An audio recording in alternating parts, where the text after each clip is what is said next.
अस्सलामुअलैकुम दोस्तों, आपने कई बार सुना तो होगा कि हम ऑक्सीजन के बगैर 3 से 6 मिनट सरवाइव कर सकते हैं। लेकिन कभी आपने सोचा है कि ऑक्सीजन हमारे जिस्म में ऐसा क्या करती है जिसकी वजह से हमें हर वक्त ऑक्सीजन की जरूरत पड़ती रहती है।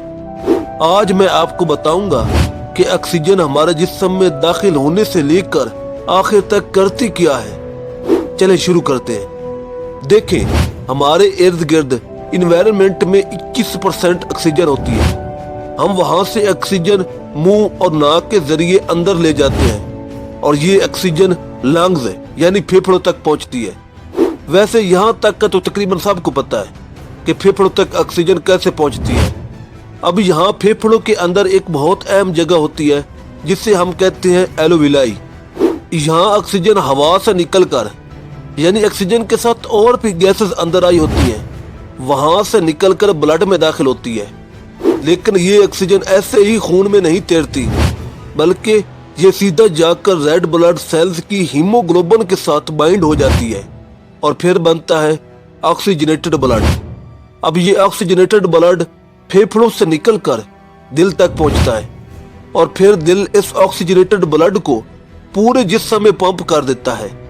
वहां से दिमाग में, दिल में, जिगर में, गुर्दों में, हत्ता के जिस्म के हर एक छोटे से छोटे सेल तक पहुंचता है। जैसे कि आप जानते हैं कि हमारी बॉडी का जरा जरा सेल्स पर मुश्तमिल होता है, मतलब हमारी पूरी बॉडी सेल से मिलकर बनी होती है। जैसे ही ऑक्सीजनेटेड ब्लड किसी भी ऑर्गन के सेल तक पहुंचता है तो वहां से असल कहानी शुरू होती है।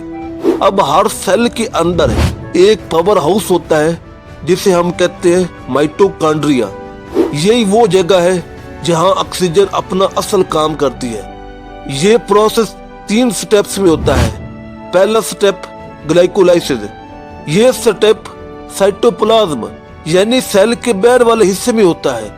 यहाँ ग्लूकोज टूटती है, वो ग्लूकोज जो हमने खाने से हासिल की होती है, और थोड़ी सी एनर्जी बनती है। दूसरा स्टेप क्रेब्स साइकिल। ये स्टेप माइटोकॉन्ड्रिया के अंदर होता है। यहाँ ग्लूकोज मजीद ब्रेक डाउन हो जाती है और एनर्जी बनाने का सिस्टम तैयार होता है। तीसरा स्टेप इलेक्ट्रॉन ट्रांसपोर्ट चेन। ये सबसे इम्पोर्टेंट स्टेप है। ये माइटोकॉन्ड्रिया की इनर लेयर में होता है। यहाँ ऑक्सीजन आती है और पूरा प्रोसेस कंप्लीट करती है और आखिर में बनती है एटीपी। अब एटीपी क्या है? एटीपी को आप जिस्म का फ्यूल समझें। जब जिस्म को एनर्जी चाहिए होती है तो एटीपी टूटती है और एनर्जी रिलीज करती है। मिसाल के तौर पर दिमाग सोचने के लिए एटीपी इस्तेमाल करता है, दिल धड़कने के लिए एटीपी इस्तेमाल करता है, मसल हरकत करने के लिए एटीपी इस्तेमाल करते हैं, किडनी फिल्ट्रेशन के लिए एटीपी इस्तेमाल करते हैं। यानी हर सेल अपने काम के लिए एटीपी पर डिपेंड होता है। अब एक बहुत अहम बात समझे, यहाँ तक यानी ऑक्सीजन का पहुंचना तकरीबन हर ऑर्गन के सेल में सेम होता है। यानी ऑक्सीजन सब जगह यकसा तरीके से जाती है और एनर्जी भी हर जगह सेम ही पैदा होती है। लेकिन इसके बाद फर्क शुरू होता है। हर ऑर्गन के सेल का फंक्शन अलग होता है, इसलिए हर सेल एटीपी को मुख्तलिफ तरीके से यूज करता है। दिमाग में एटीपी सोचने और सिग्नल बनाने के लिए इस्तेमाल होती है। दिल में एटीपी मुसलसल पंपिंग के लिए इस्तेमाल होती है। मसल में एटीपी मूवमेंट और स्ट्रेंथ के लिए इस्तेमाल होती है और लीवर में एटीपी डिटॉक्सिफिकेशन और मेटाबॉलिज्म के लिए इस्तेमाल होती है। यानी ऑक्सीजन एक ही है, एटीपी भी एक ही है, लेकिन हर ऑर्गन का काम मुख्तलिफ है।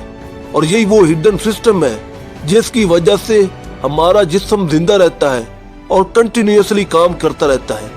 मैं अब नेक्स्ट वीडियो में एक्सप्लेन करूंगा कि अगर ऑक्सीजन 3 से 5 मिनट्स के बाद ना मिले तो बॉडी में क्या तब्दीली आ सकती है, और ये भी कि अगर हमारे एनवायरनमेंट में इतनी ज्यादा ऑक्सीजन है तो फिर भी हमारी बॉडी में ऑक्सीजन की कमी क्यों हो जाती है।